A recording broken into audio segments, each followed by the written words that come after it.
So welcome back to CSE 343 Digital Forensics.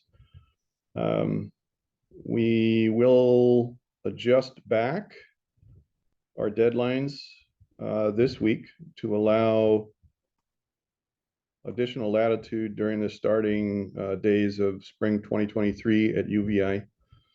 So I'm going to amend this series of deadlines starting with the solution. We'll check back and see if everybody else is up to speed on the first three assignments, but in particular, the solution based on progress and a variety of things. We'll just adjust this back. The goal is still to finish first attempt and reconciliation, including item analysis for Module 1 assessment no later than 31 January, which is 1 week from today. So we're going to hold fast to that, and I need an amen from everyone who is with us today in the class. Everybody got that? Amen? Do I hear a amen? Can I get an amen from others? Okay. Amen. All right, good. Yeah, I know that seems a little different given the venue. So we will reserve some time at the end of this session to cover any questions or review that you may need for the forensic baseline. But what we wanted to do today was to blitz as much of the content as possible in our slides and then in the remainder of the study guide.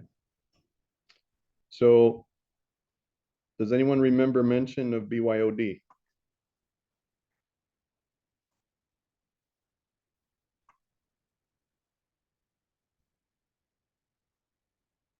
Does anyone recall previous mention of bring your own device? Yes. Now companies are starting to save money by implementing what's known as bring your own device. So they basically provide a stipend or a credit or some kind of encouragement to employees to buy their own device.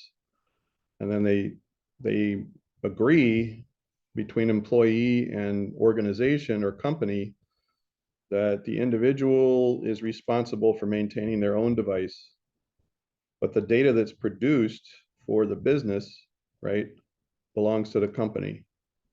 And if you are not careful, that creates all sorts of wrinkles with accountability, especially in private sector investigations. It's like, okay, we need your laptop. Well, that's my personal laptop. So I'm just extending a component of that discussion from last week. If you need to lay hold of the disk in order to capture digital artifacts, which then become digital exhibits, and the person you're doing this with could be the subject of an investigation, potentially, that gets pretty sticky unless there are clear stipulations in a contract, a binding contract.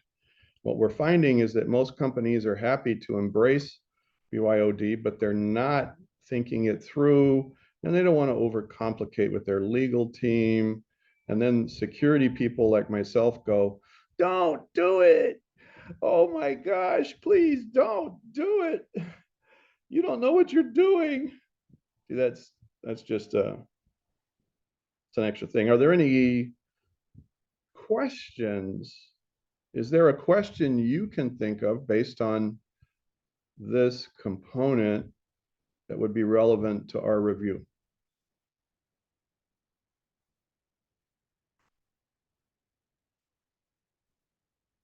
I want you to take a moment and imagine, transport yourself into a work environment. And now it's your laptop. I mean, a good example of this is what I'm doing right now. Am I using UVI technology to produce and deliver this lesson? No. Do I have the latitude to do things in my own home office to demonstrate digital forensic principles that, like, I otherwise couldn't do? Here's a good example.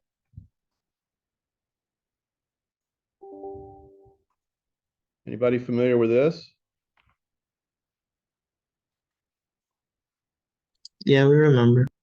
Yeah. So there are pros and cons, trade-offs to BYOD, right? If I'm using my own internet service, if I want to run a scan of my own local network, and whose network is it? Well, it's the network that's created by my wireless router. You know, are there legal issues? Potentially, but not as bad. What happens if I do this on campus? And let's say I could do a command like this.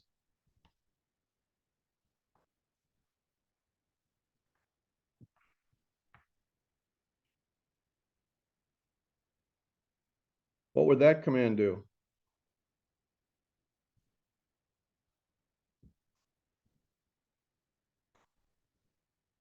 Is there anyone who's connected to campus Wi-Fi at this time?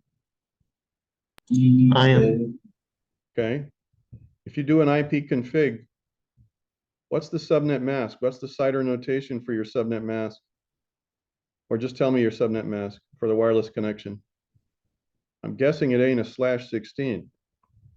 Excuse my poor use of vernacular with Southern English. It ain't a 16. Can you confirm it's a 24?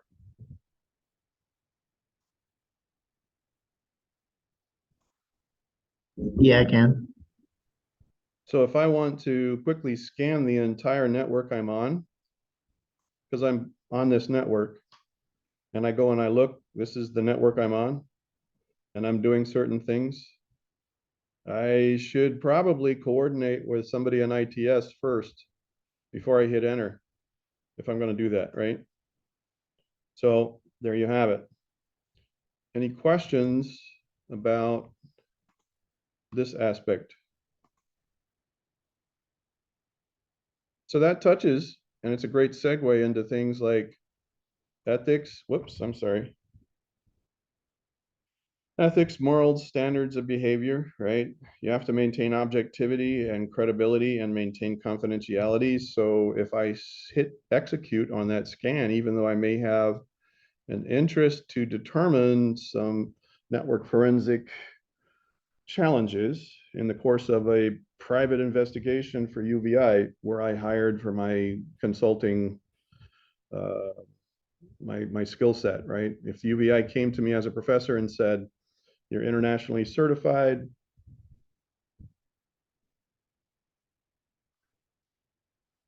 we need you to conduct some simple assessments. One thing I would want to do to exhibit high ethical, moral, and standards of professional conduct, I might agree to such, but I might say, okay, I can't scan certain systems because they're in my own chain of command. And that constitutes a conflict of interest. If I was scanning to determine some network exposures, it would be a bad idea for me to do that with my chair, with my dean, with a provost, with the president. Unless, of course, I had their express permission up front and a record of such. Does everybody understand what I'm saying?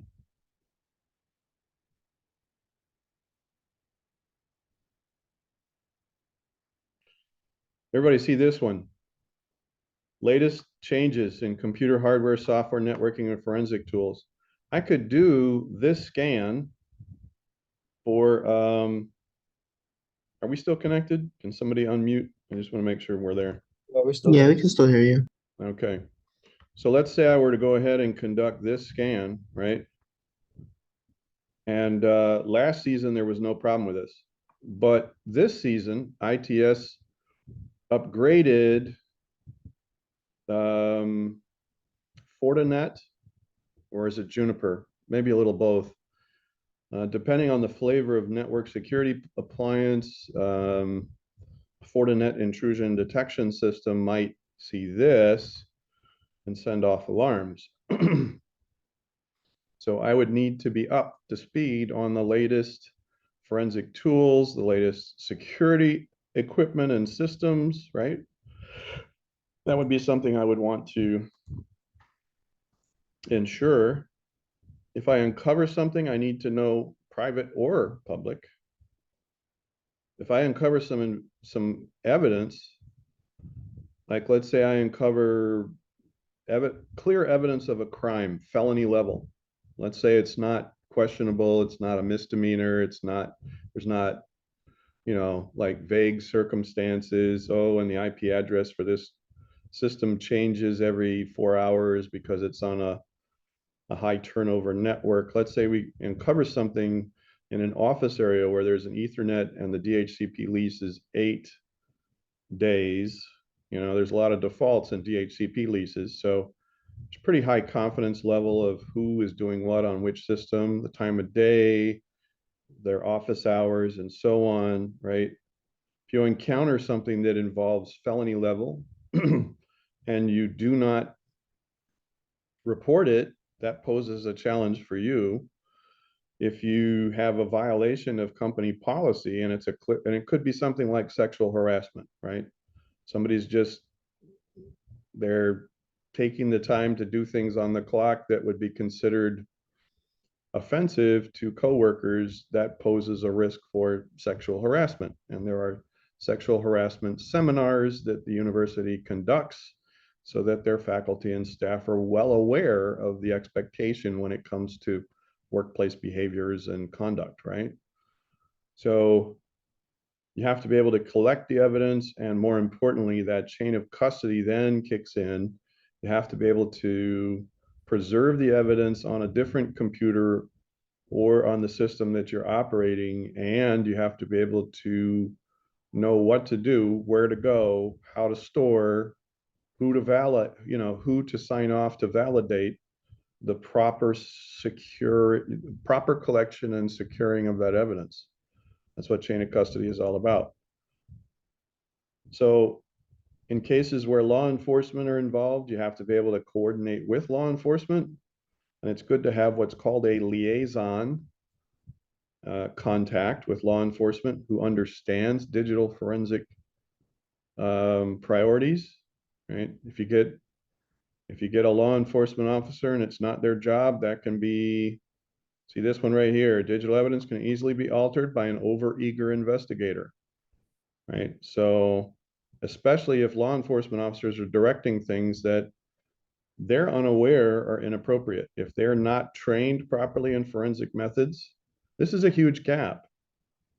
One of your primary customer interests would be law enforcement, because if they're not educated, aware, and trained EAT as a part of the team, they can direct a novice digital forensic evidence expert, a DES, to do some things that wouldn't hold up or stand up in a court of law, right?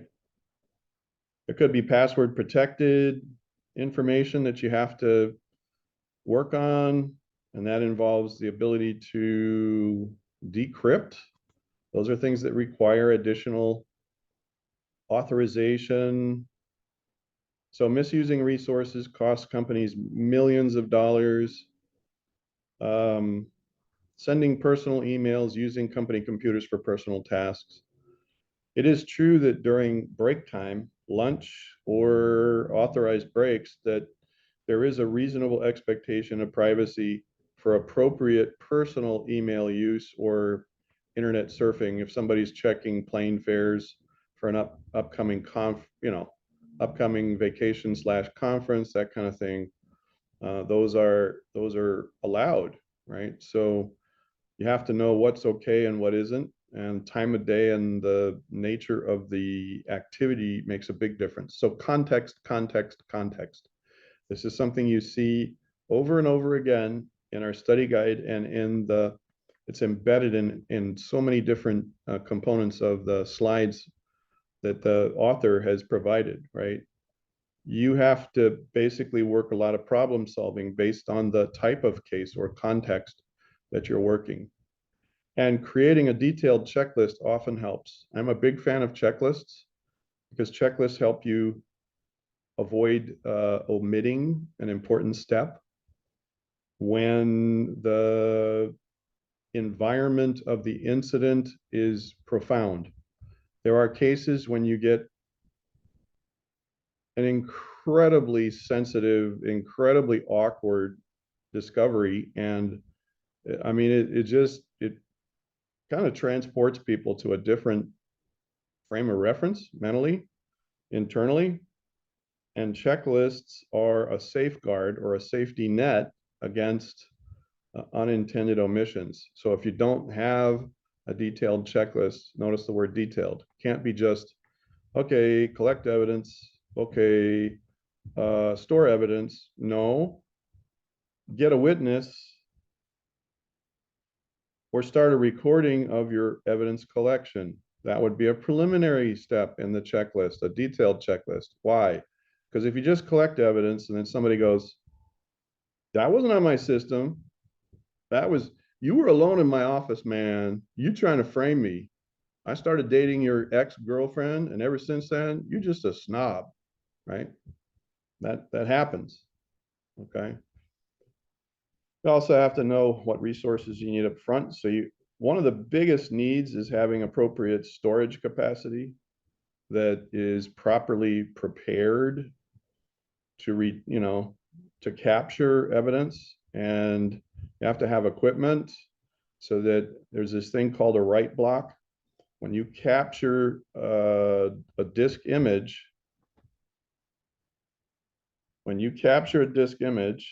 let's see here. Can everybody see my screen still? Yep. Yeah. As you are capturing a disk image,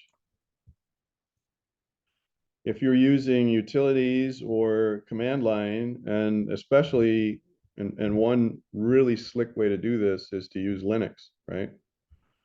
For informal investigations, you can have a USB bootable USB Linux partition, and you can boot a system from the USB, and you can capture the entire contents of the entire disk, including hidden partitions or specific logical volumes, right? And depending on the options that you engage with the DD command, disk duplicate, it's Linux command that stands for disk duplicator, you can basically capture the data from that disk in a manner where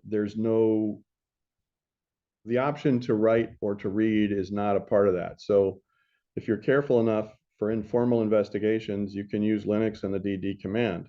For formal scenarios where the potential for outcomes are serious, like employee termination and discipline, right? Somebody's career is set back and now there's a lawsuit. For cases like that, there's a piece of equipment called a write block. It is a physical device that connects an external system to a disk. So in that case, a disk would be removed, it would be docked, it would be connected to a write block, and then the data would be captured that way. At the end of the capture, the original disk may be stored in perpetuity in a locker, because when you're conducting investigations, you'd want to retain the original artifact. So in that case, you'd have to have an extra blank hard disk with a serviceable load of OS and software to recover, right? So those are things in the checklist, right, that aren't so obvious. Oh, hey, you pulled the disk and you got to hang on to it, and it's a part of the original artifact, and you're never returning that disk to the system, ever. So what do? You have to have spare disks, and they have to be ready to go. They're called hot spares. Your ITS department would be part of that. True or false? In any given month, the ITS department probably rebuilds a machine for hard disk failure. True or false? For a mid-sized to large corporation or organization. True. Absolutely true. Absolutely true, right?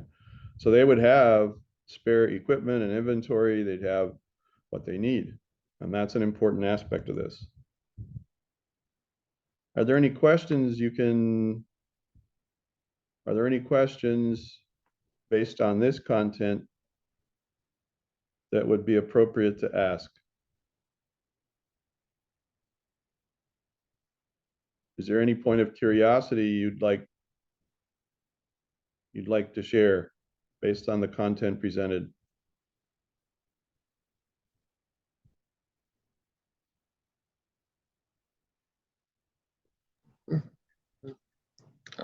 I have none. So this checklist, true or false, you can come up with your own checklist and nobody else needs to approve it.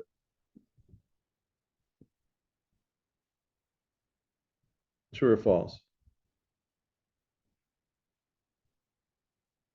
False, someone does need to approve it. Yeah, I would say that it's probably a best practice to develop that checklist, then run it by others, then get the whole team, get input, right? And then the more people are aware, it's like, oh, you demand something of the ITS staff at an incident. Well, that's when you say, hey, we went over this, it's on the checklist, remember? It's a good idea. So it's a good idea to involve the creation of these tools and methods and process with your stakeholders. And that's another aspect of this that's really important to consider. Up front, if you get a chance to identify the primary risks in an environment, that's very helpful. Because at that point, and this gets back to my stressing the value of digital forensics as a preventive measure. A lot of organizations are like, yeah, okay, it's nice to know you have some skills that could assist us in the event of an issue. Yeah, but I have skills that can help you mitigate or minimize the risks up front, right? And don't we want to test the design of some process and methods? So when things happen, not if they happen, we have confidence in those methods and process, right? We have a standard operating procedure. We have qualified exemptions to some of the measures in that procedure where, you know, okay, I'm not going to take this step, but that's because we understand, right?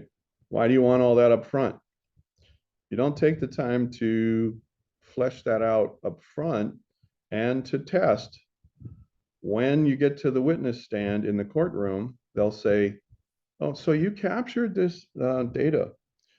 Tell me, did you test your methods to make sure that they produce authentic, valid copies of data on a system? Yeah, tell me about how you test that. Where's your documentation for the test? How long ago did you test? What was the outcome of the test? Were there any adjustments that were required? When those adjustments were made, did you retest? Right? Think about how a lawyer is going to want to rip you to shreds. You're the expert, right? You have to be able to say, this is something we do rigorously all the time. Every time there's a major update to the operating system, every time there are patches and fixes, we run those tests again to see if everything is still working properly. Where's your log of those tests? Right here. I did this last Thursday. Here's the log of the test that was performed after we loaded the updates and cumulative patches on our operating systems. So suck it. Yeah, in my fantasy, it would be so cool to be able to take opposing counsel in the middle of a courtroom who's trying to make you look stupid and flip it on them. That's Hollywood though. And in real life, you want to be ready for this kind of thing to happen because people get desperate when they're on the when their life and livelihood and prosperity is on the line, right? It's important to log details. So one of the friends of digital forensic is old school video recorder, right? If you have like an old timey movie camera on a tripod, a lot of times when you're trying to log the situation, the nature of the case, the specifics, who's involved, there could be people that are lurking in the background that are actually accomplices to a perpetrator that you know nothing about, meaning they have friends and they're in the mix. And it could be coworkers, right? could be third-party business associates, could be anything. And unless you understand what's going on, you're subject to compromise the integrity of your investigation. So those are things that you need to log as a part of your record. How do you capture all that on the fly in the middle of an investigation when unusual things are happening in real time? It's good to have a camera on a tripod. It's good not to have a situation where you're performing digital forensic work by yourself in a room behind a closed door because somebody opened a locked office for you and they left you there simply out of trust. And then you come up later in a courtroom and you say, here's the thumb drive that was plugged into the front of the computer. And the person on the defendant says, I didn't have a USB thumb drive in the front of my computer. I've never plugged in. I've been trained on what's allowed. I don't take files from the office home. I don't do that, right? So what happens when somebody's opening the door, it's locked, it's your first footstep into the room, you have the video camera rolling, and here's the footage. Let's roll that beautiful footage. Oh, yeah, there's the USB thumb drive. The defendant can still claim, that's not my thumb drive, and it remains to be seen whether it is or isn't. The point is that they're not putting you on the hot spot as a secondary perpetrator who has some vested interest in the outcome of that trial, right? So, oh, here's some really seedy stuff on this thumb drive. Aren't you glad that you hired me, right? So you might be shocked at the levels that people stoop to on occasion to advance their careers. And you always want to think, you want to be able to prove it. You have to be able to prove it. This is a repeating interest. If you haven't seen that yet in our study guide or addendum, you got to be able to expect the unexpected, and you have to always be able to prove a thing. And so this is kind of a theme that's woven in. It's not always obvious in the details from our textbook. But basically, you have to be able to prove beyond a reasonable doubt that what you did was solid, or it'll be quickly discredited, right? The resources that are required for a professional investigation can be significant, but it is possible for a single person, a single professional, to start a consultancy with a certain amount of capital. But digital forensics is not a cheap or inexpensive profession. So one of the #1 causes of business failure in the first 5 years is something called undercapitalization. In layman's terms, that means they didn't have enough resources to do it right, and they couldn't go the distance before their business started to take off. So they started cutting corners. You can't operate that way with digital forensics. So the business side of even a one-person consultancy, having appropriate financial and legal and business management expertise on tap. The small business administration, I just thought I would take a moment. Small business administration is another level of amazing resources that a lot of people just don't think about and they don't tap. If you're interested, let me tell you that digital forensics is a gap in the territory and beyond the territory in the region. There are very few people who do it and do it right. And if you're interested, you could partner up with someone from the School of Business who's graduating. They could handle the business financial side. You could handle the technical side. You could go to small business administration. There are grants for businesses that are launched that employ or are owned by underrepresented populations, including people of color, right? And especially women. So this is one thing that's huge. A lot of support out there to do it and do it right. So I just thought I would take a moment in the middle of all of this to pitch that.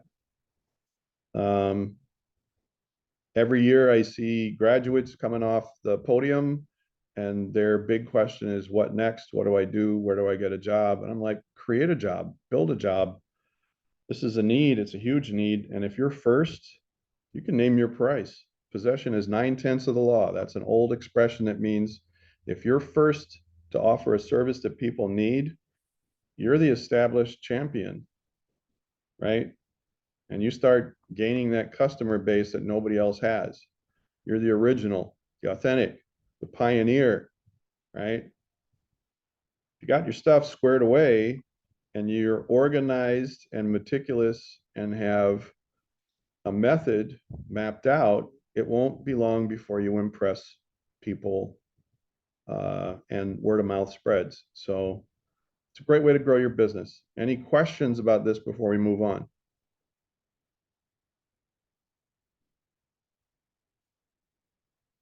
So how do you afford a forensic workstation? What are the specifications that you need? Well, it changes from time to time. But one thing that most people don't realize is that you got to keep older equipment and older systems on hand as well. If you encounter older types of software applications or older operating systems, you have to be able to basically work forensic methods in that context.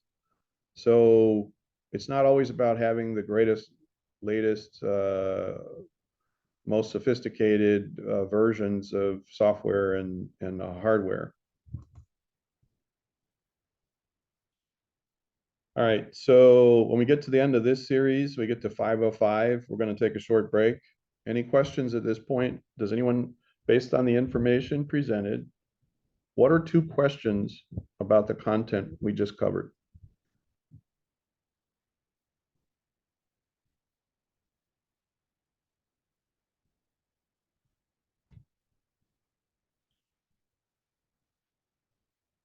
If you put yourself in the shoes of a new business venture, understanding what we've just shared, what are 2 questions or 1 question?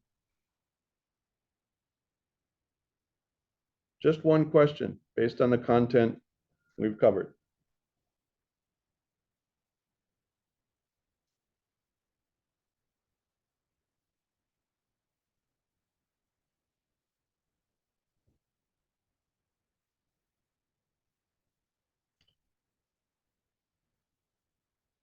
Let's focus on what we're talking about here. What's the key E word here? Someone? Evidence. Uh-huh. Evidence. Uh-huh. So what does chain of evidence imply? How do you A, maintain? Go a ahead. chain of command. Yes, a chain of command. But in order to store authentic evidence securely, what's the next step in developing the capacity to store digital evidence? What are some resources you need if you were launching your own digital evidence specialist, you were a DES, and you wanted to work with DEFRs, incident handlers. You wanted to train IT people to become. Sequence of events. Yes, you would need a way to log events. And you would also, let's say you have a lot of evidence and there was an event. What's your next step if you want to maintain proper chain of evidence? What do you do with it? Store it securely. Yes, On a yes, local device. yes, On a local system. yes. Excellent. Storage. Excellent. Thank you. Storage. Those are things to think about, right? You have to be able to prove chain of evidence. So you have all this evidence collected. What next? Well, the site of storage, how it's secured, when it's removed for analysis, how is the stewardship maintained? Is it ever left unattended when you pull evidence out of the locker is secured in such a manner. When you pull evidence out of the locker, how is it accounted for? Like who had access to it? What was the day and the time? What was the purpose for it? What was the disposition of that access to that evidence in the locker, right? How long was it out of the locker? Was it left unattended? Stuff like that, that matters. A video camera on a tripod is your friend. So you can do very practical, low-cost things to seal a locker, and you don't have to have a lot of high-tech stuff, right? You don't have to have a lot of high-tech equipment. A decent digital camera with plenty of SD cards is also your friend, right? So here's a multi-evidence form, right? So this is and that's in a distinction. So single evidence form versus multi-evidence form. Incident handling at the site when you're first responding, the multi-evidence form is probably more in demand.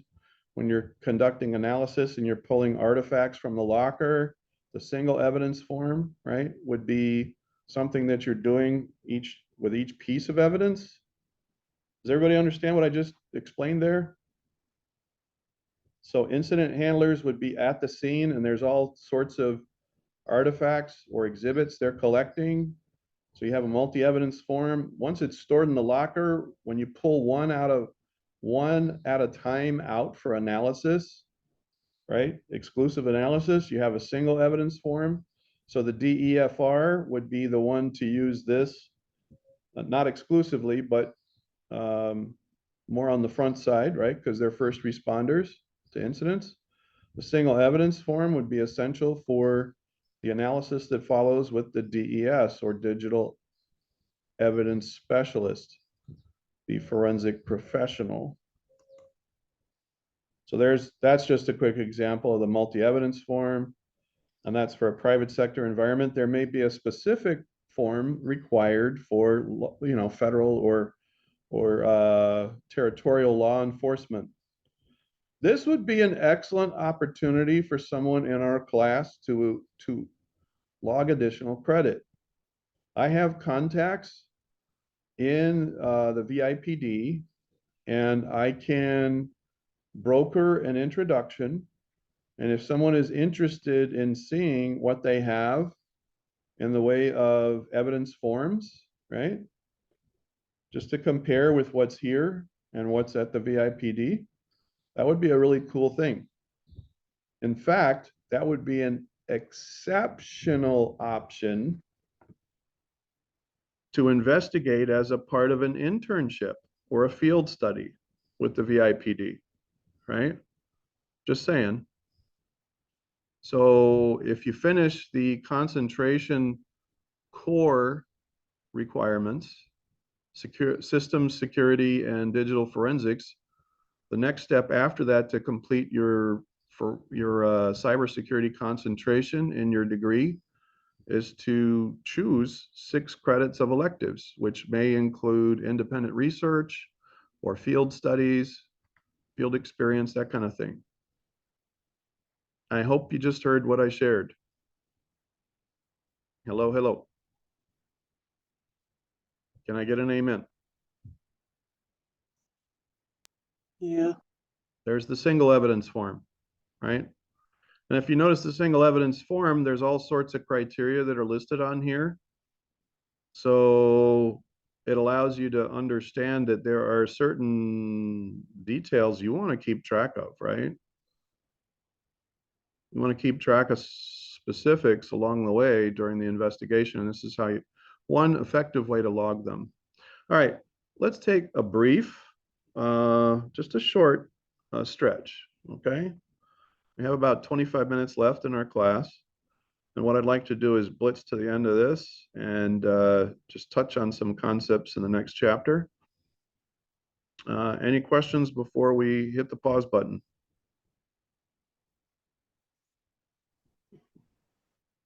No. So we were just talking about forms, not too sexy, but if you look at our study guide, when you're doing maintenance and ongoing service, your tools, your forensic equipment and forensic software, you have to always be able to prove it, right? So you also have forms. You have to have a log of how you calibrate, validate, and certify. You have to calibrate tools to know that they're doing. So calibration is is a method where there's a known standard, and then you run a test to see if your method or resource or tool produces the same result. A great example of the use of encryption for calibration is to use an encryption tool against a known hash. So you can take, for example, in my downloads folder, I can have, not there, everybody with me here?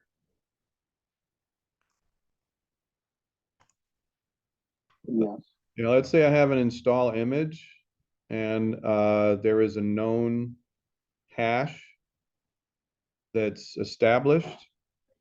One thing I can do is run a test of my hashing tool against this and then compare results. If they're calibrated properly, if that method is calibrated properly, I should be able to produce that same result. So that's calibration. Validation is that it's the larger process, and certification is when you log those results, right? So you have to have properly trained people who are performing those tasks to complete a validation of proper function. Part of that process is calibration, but then you apply it in different contexts, and then someone essentially logs and certifies that something is working each time. This is part of something you have to do constantly. And we did talk about informal and formal, and we said that the textbook author kind of has two different categories, public and private. And what we've done here is broken this out into three types, right? You have informal, which tends to be routine IT service and support. It's conducted to provide technical professionals with insights so they can make informed decisions, right? This is a preemptive or preventive use of digital forensics. And informal forensic activities often lead to formal investigations. Once you get past informal to formal, then you're dealing with the two types, private and public. So you actually have three different tiers of forensic investigation. Informal, which I think is value added and underplayed. And then the textbook authors really focus on this. They talk about the formal forensic investigation being private sector and public sector, right? So if it's administrative in nature, a public sector investigation could be administrative in nature, or there could be courts involved, right? So you can have private and public informal investigations and public requirements because the news media is involved. So it's just important to understand those basics. The reality is ideal scenarios don't exist. It's usually after the fact that there's damage. We've already mentioned that post-mortem stuff. If you haven't memorized milestones and developments on page 6, you really truly need to scour this and click on the extra links, right? And as late as 2018, there's an international standard for digital forensics. You usually have to pay for this, so you can order it. And are you happy to accept cookies? Yes, I am happy, from the International Standards Organization. So one important thing about standards with regard to digital forensics, the year and version of the standard is important. Part of maintaining your competency, integrity, and authenticating your subject matter expertise is to understand when new standards come out. You'll notice here the standard for information technology security techniques, acquisition and preservation of digital evidence. This is one component of digital forensics professional work. This is an outdated standard. It was updated in 2018. If you don't remain current, you don't understand the distinctions or changes, that can get you into big trouble. So that kind of speaks to the previous interest we were talking about before. I just wanted to call that out while we had a chance. So, oh, by the way, if you remain current in your certifications, you're probably going to have to know those latest standards anyway. So current certification would be one professional requirement, and it would also be a necessary business expense you could write off in your taxes. So that includes the conferences you have to go to for the training and the cost of the exams you have to sit, the materials you have to use to prepare for the certifications, and so on. So this gets back to the other topic we were talking about when we talked about evidence, not just the locker, but you have containers within the locker because you don't need to mix up the evidence. Hello, everybody? Is that intuitive? Would you believe that evidence has been confused and then refuted on the witness stand? And that's actually happened? Yeah. Yep, sure has. That's why they do this. That's why you have specific containers to use within the locker, the evidence locker, right? And of course, you know, how do you acquire the evidence? Well, you have USB cables, electrical cords, extra paraphernalia. The methods that you use to annotate the containers and evidence is important. You see here, it's to talk about writing your initials on tape to prove that evidence has not been tampered with, right? Typically, you can use something like a vis-a-vis marker that's permanent, and you write over the tape seal so that the written permanent ink is basically on top of where the tape seal is, and on part of the container.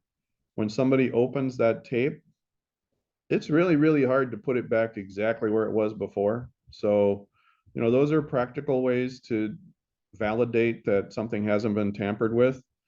You pull it out of the locker, you take a picture of its sealed state, the tape has not been removed, then the video camera is rolling, you remove the tape, you take out the digital artifact, you make a copy of the original artifact. Hello, everyone? If you don't make a copy of the original digital artifact and you don't document that you have made a copy, and you can prove that you made a copy and that you're analyzing the copy and not the original, you can get blown to pieces in any legal proceeding because they'll say, well, when you analyze the original, you corrupted the original. And you're done. End of game. Did everybody hear that? Yep. Yeah. So this is the point where I ask you to close your eyes, exhale gently, and repeat after me. Not on my watch. Not on my watch. Not on my watch. Say that 3 times, like you're Dorothy in The Wizard of Oz. And you're like, there's no place like home. There's no place like home. There's no place like home. Okay. All right. Apart from the melodrama, it is really important to deep process stuff like this so that it sticks. Things like temperature and humidity ranges, you can store things in a container that doesn't, you don't want the environment to be too hot or too humid or exposed to too much UV light. Everyone knows there are special chips that are erased when they're exposed to UV light, right? It's called a BIOS chip, EEPROM. That's from computer architecture a long time ago in a galaxy far, far away. So, yeah. Sometimes you have very low tech investigations when they start, but they become very high tech. You have to be able to transition with formal procedures and checklists, right? These are things we just talked about: sexual harassment, hostile work environment, right? So here it comes. Yeah, your professor was not just joking. He wasn't just spitballing. There it is, right? Sending inappropriate emails. An inappropriate email might be something as innocent and as simple as, I don't like what you said in the meeting. I don't appreciate what you insinuated about my character. Bad things will happen because of your lack of judgment, right? Somebody's expressing frustration in an email, but they send it, and that becomes a forever threat of record. Depending on how it's received on the other end and the nature of the context, that can spiral very quickly. Many people don't understand just how delicate text messages and email really are. Every season, I encounter personal examples of somebody who woulda, coulda, shoulda, and they didn't. And that includes my operations at the university or in my home environment every single year. Every single year since I've been a technical professional. Okay. Organizations must have appropriate policies in place. So this is another part of EAT, right? Internet abuse can be as simple as you need to be able to access proxy server logs. You have to be able to investigate suspect IP addresses, which means you have to have network switch and network router logs, right? You need to be able to conduct netstat, netsh commands. So you have to have the authority to do that. All those things. The tools, we're going to spend quite a bit of time on forensic analysis tools. That's one thing we want to make sure we cover thoroughly. So what are standard forensic analysis techniques and procedures? Well, that's what we're going to learn the entire semester, right? But it's a team effort. Notice here it says contact the network firewall administrator and request a proxy server log. So you can have a security device on a network that's configured to proxy requests out. Does everybody know what a proxy is? Proxy server? It's a piece of what we should have, could have, would have covered briefly in our intro to cyber. Okay, so quick side. Let's see. It's like a middleman before you connect to the internet. Yes, that's a good way to describe it. So proxy server placement in the DMZ, demilitarized zone, that's a perimeter network, right? So you have the local network inside that's private, and then you have the perimeter network out by the router where it interfaces with the internet. And then here,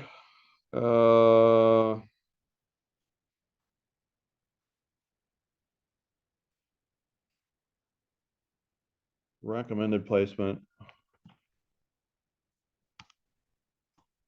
We'll go to images.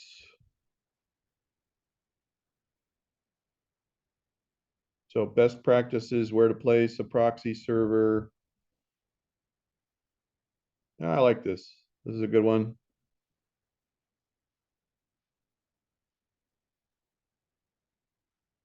So here you have a typical scenario.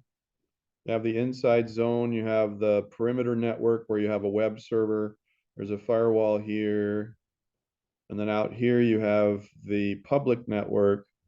What you want to do instead, you want to have the inside network. When people browse the internet, those requests and the traffic are handled through another system that's tied into the firewall. So the requests are handled here. This is can be a very thorny aspect of network forensics if you're not prepared to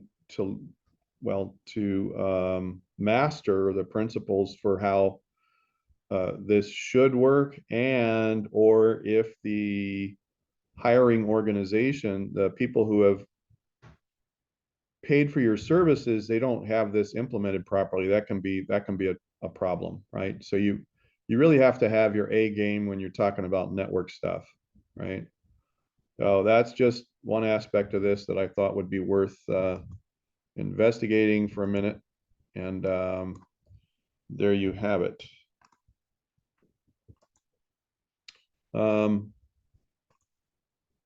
Let's pick up the pace here. So these are things you need for email abuse investigations. We just talked about threatening emails. E-discovery. Did I not talk about e-discovery?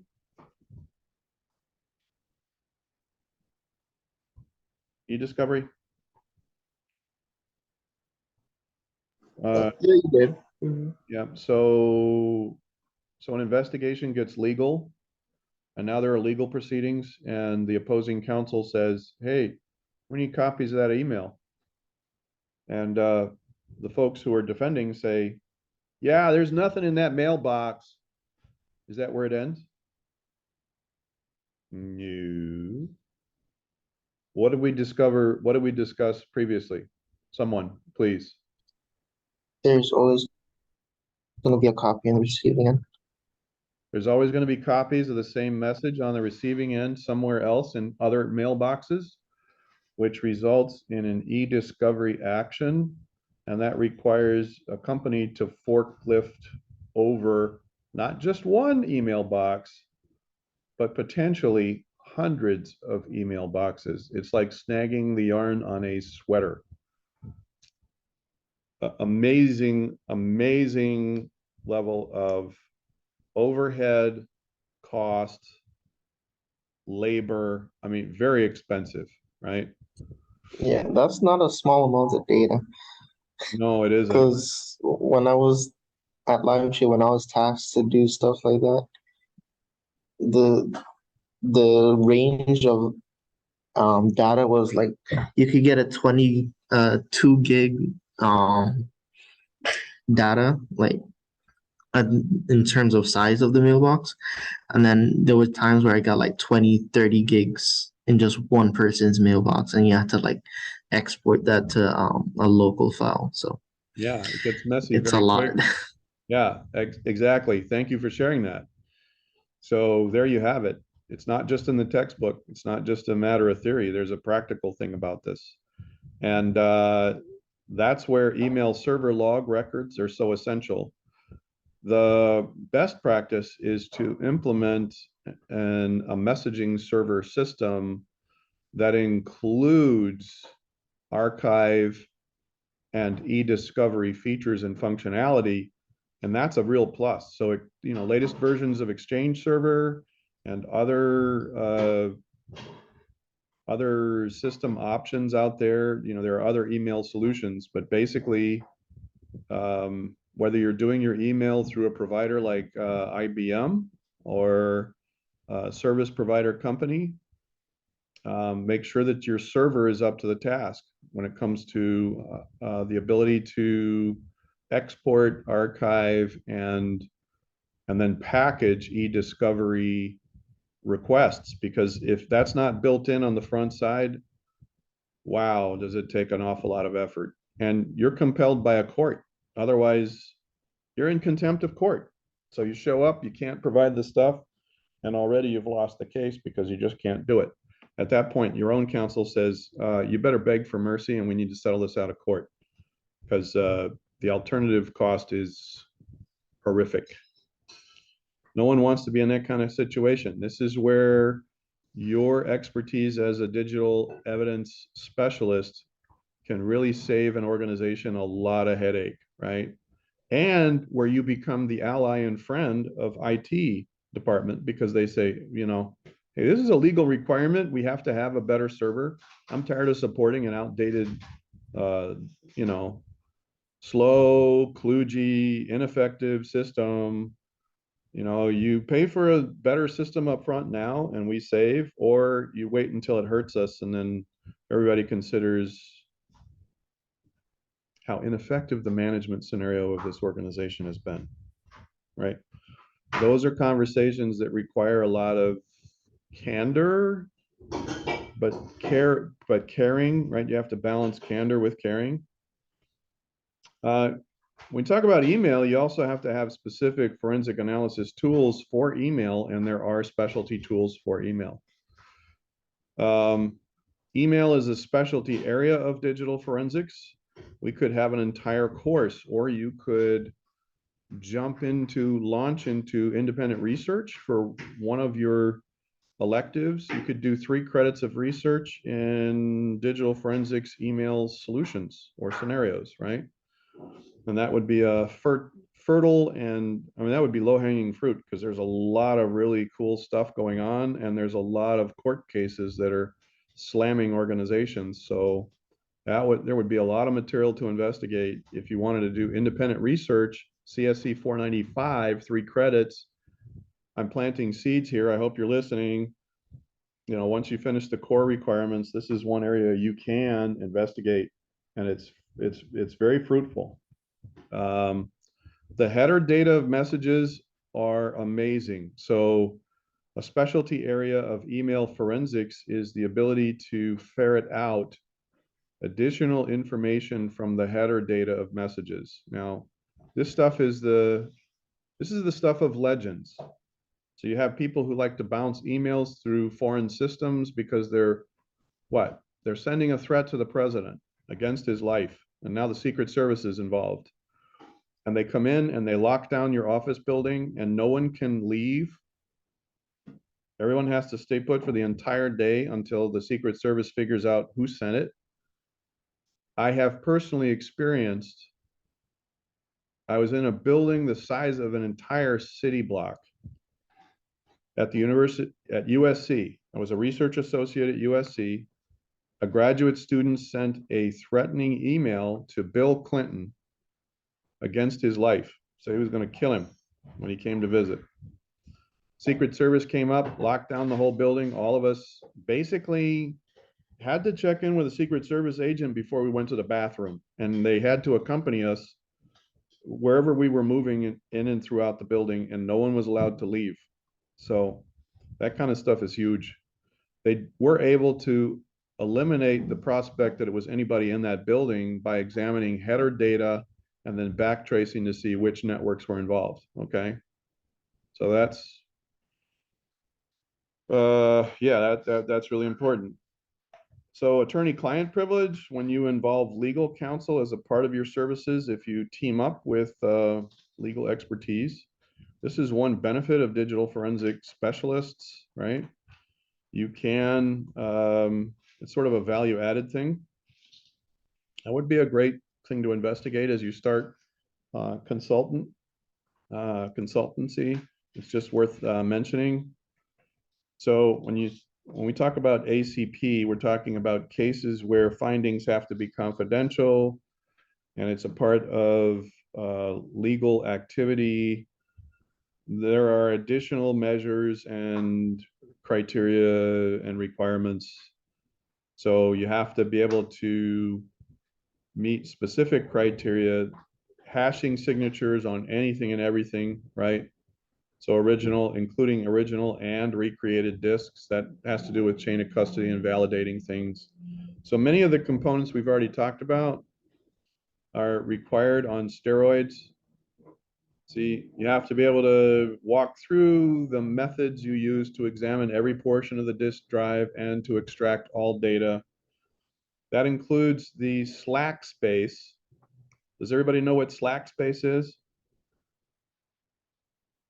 Slack space? Okay, so this is our last concept for the class right now, and then we'll close. Slack space. Very quickly, I'm going to create a virtual hard disk. Yeah? Everybody with me? So let's create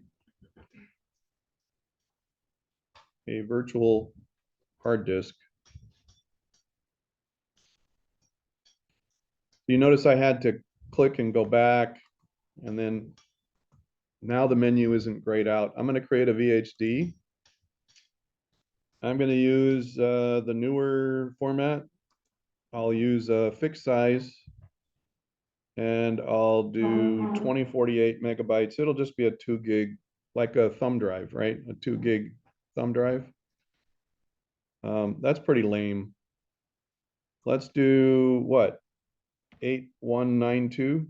What's I'll do this quick. 1024 times 8 would be what?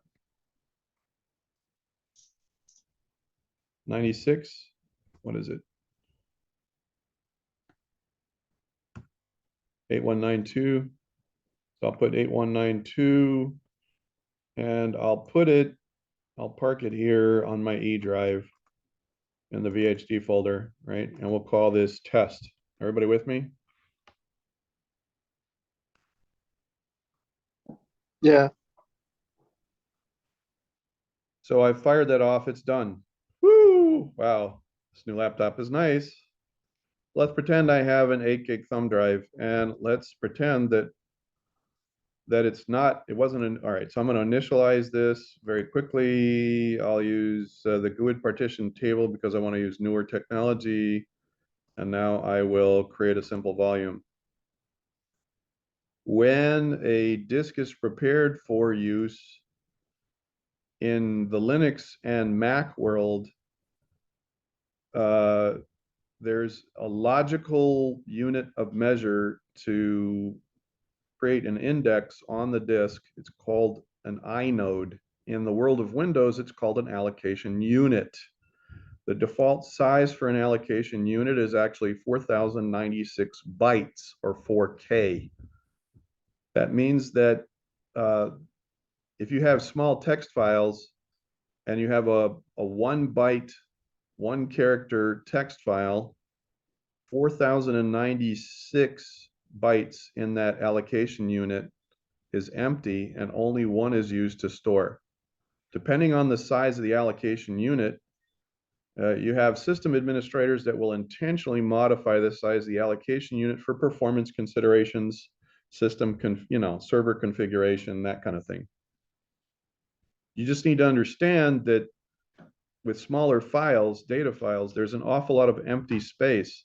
No other data file may be stored inside an allocation unit once it is used to store a data file. And if the data file is smaller than the size of the allocation unit, the space remaining, in this case, a 1 byte, if I had a 1 byte data file, and all I did had a single character in the text file, I'd have 4095 empty bytes. That's called slack space. Does everybody understand what I'm saying here?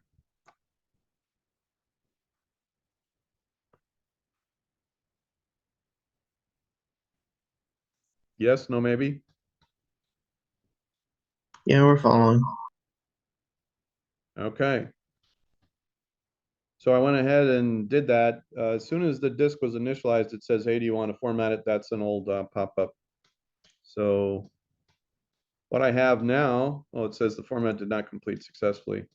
I'll go back and do this, but essentially, if you go ahead and format this thing, what you'll end up with are 4K or 4096 byte allocation units or inodes, and I could format this for use in Linux or a Mac. Simple truth is you have to be able to understand where data can be hidden, and that's one aspect of disk analysis that we need to consider. We're going to conduct a deeper dive about that later, but that's something that bites all the time.